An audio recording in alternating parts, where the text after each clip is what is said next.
where those who perceive truth may strive to make others see. A big, powerful America, and shoot them for what?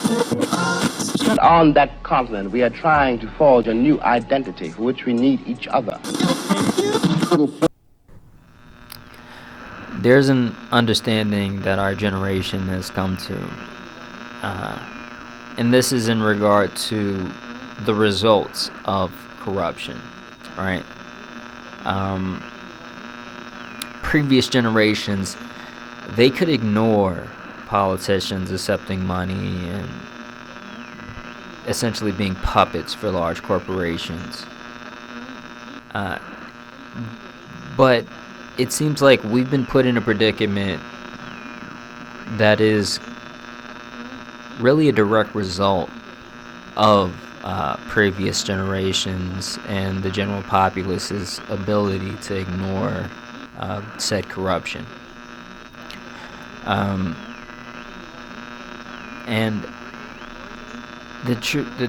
when it comes down to previous generations, they went to war and they destroyed, other populations in our planet. And to their credit, they did push back and protest for the Vietnam War in particular, but corruption was able to persist past this movement, and it does appear like we no longer have the privilege of being able to persist on the path that we've been on, right? It does get like kicking the ball down the road and allowing the ball to be kicked down the road. This will get magnitudes harder for the next generation on, right? A lot of us have kind of an understanding of life before the internet and life, during the age of the internet. And a lot of us are kind of seeing that really the next generation come up and look around and not really understand that the environment that they live in could be drastically different, regardless of the actual physical space that you guys that we kind of share. It could be drastically different, right? And the in terms of the environment itself, being able to hold up a phone in front of your face, it gets.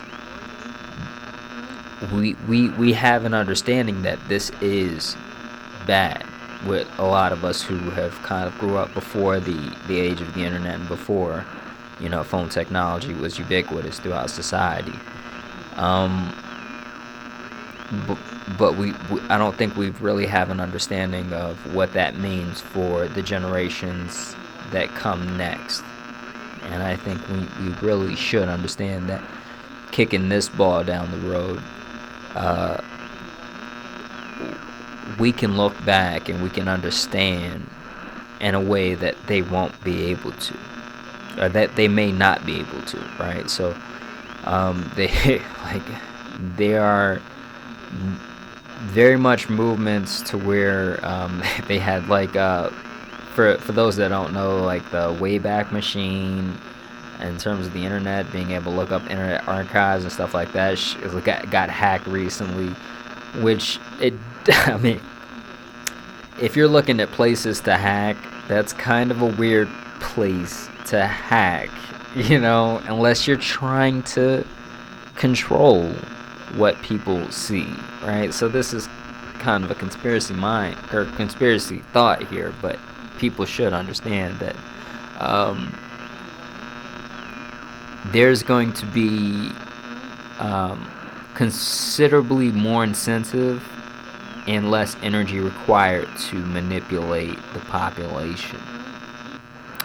And we're going to have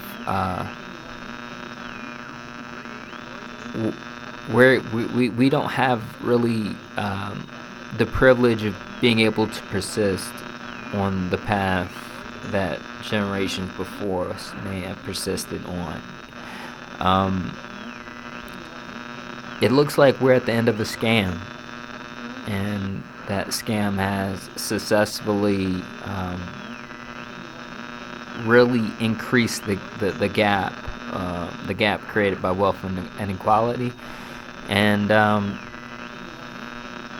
this is to an extent that's pretty extreme, right? So buying a home now versus 20 years ago has become exceedingly hard for the average person, right? Our food is essentially low doses, just low doses of poison. Many, if not all of our rivers contain no fish, right? Or no life in general. And this situation that I think we're in, I want you guys to understand, I'm not trying to black pill you into accepting this as reality.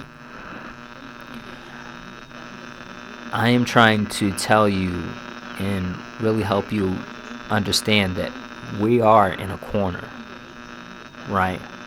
And this idea, this realization is meant to energize many of us to stand up and make sure that it stops here. And this idea of the Blackbird Renaissance, we're going through change, right? So this is going to be a significant change.